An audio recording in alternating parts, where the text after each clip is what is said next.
Hi there. In this episode, we'll be covering how to publish a book for free on Amazon. The self-publishing process can be so challenging.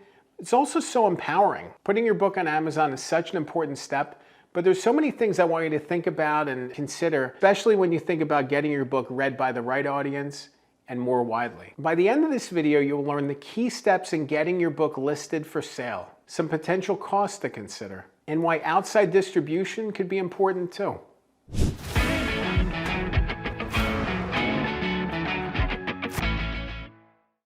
When you think about publishing a book for free on Amazon, one of the most important things to think about is book formatting. You want your formatting to be as solid as possible. Typically, this comes through in different file formats, a PDF for hardcover and paperback, an EPUB file for Kindle. But at the same time, it's not just about the file formats, it's making sure that your file formats stick to guidelines. You know, there's margin issues that crop up within book interiors. You know, if you go too close to the edges, your book isn't gonna look right. So there's so many little things that you can do to focus on making sure that your interior looks professional, which is why I really stress working with professionals. You know, I myself have designed books and pages using the program, but like, it's not my thing. If I'm really serious about publishing a book, I want it to be done by somebody who does just that. I want to make sure that I work with people who are very, very experienced in those areas. When you think about book description and categories, book description is so crucial. So often these days I find people just plugging in information on ChatGPT or in Claude and say, give me a book description, give me categories. They're not the right categories. They're not the right book description. These are all missed opportunities. There's power in AI, and I use AI in a lot of different ways, but one of the ways I don't use it and it's not effective is book description, because you're really thinking about what's the reader's pain point, what's the outcome, how can I help them solve this problem,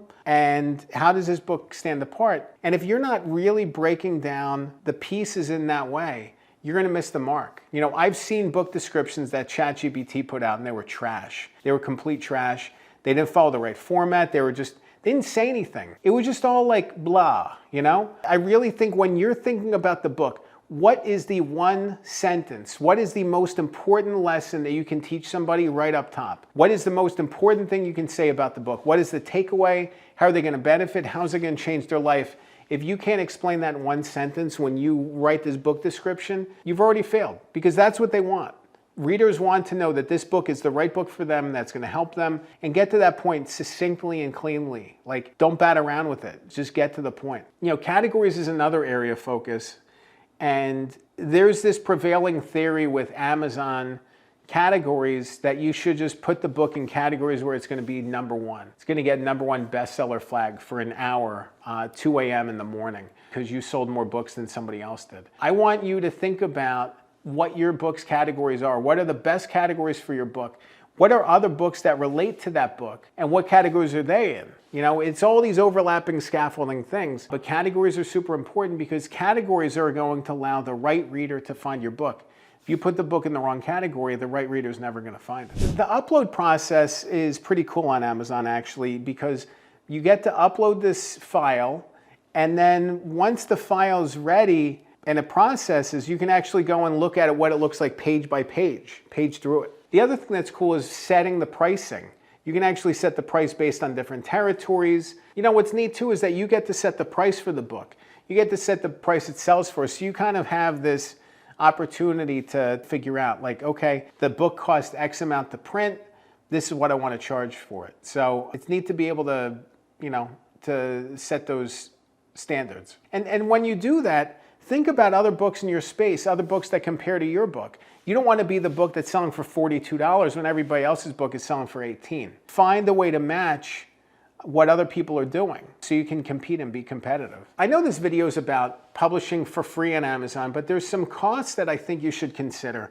One is ISBN codes. ISBN codes are the unique identifier that's on the back side of a book. When you use Amazon's free ISBN codes, it gives away a piece of ownership of the book to Amazon. That's not to say that it really changes that much in a certain scheme of things. It falls short. You know, when you want to buy ISBN codes online, they typically cost $125 for one, $250 for two, and $300 for 10.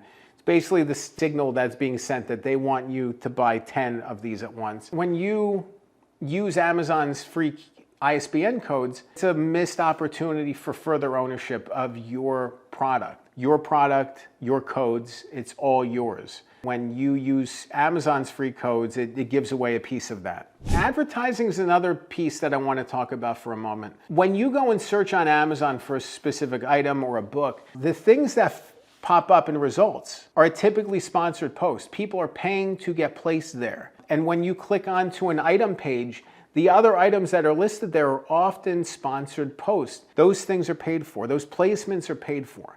There's so much that you can do on the back end of Amazon advertising to get your book placed in new places, to get a visibility, to get an attention. If you're not doing that, it's a missed opportunity and it's harder for people to find your book. And I know it does cost some money, but it might be $100, $200 a month.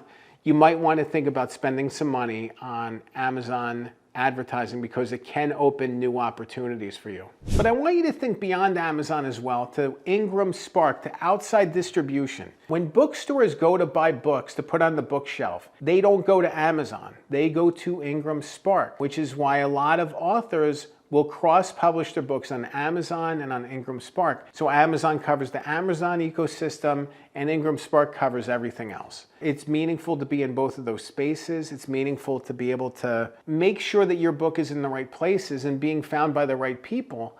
And it's just an extra level of credibility to know that your book is being potentially sold in bookstores. What's cool though about both of these platforms, Amazon and IngramSpark, is that you're not paying money up front. Yes, with IngramSpark, you can pay for book returns. So if a bookstore orders a book and doesn't buy it, at the same time, there are some costs incurred potentially with IngramSpark.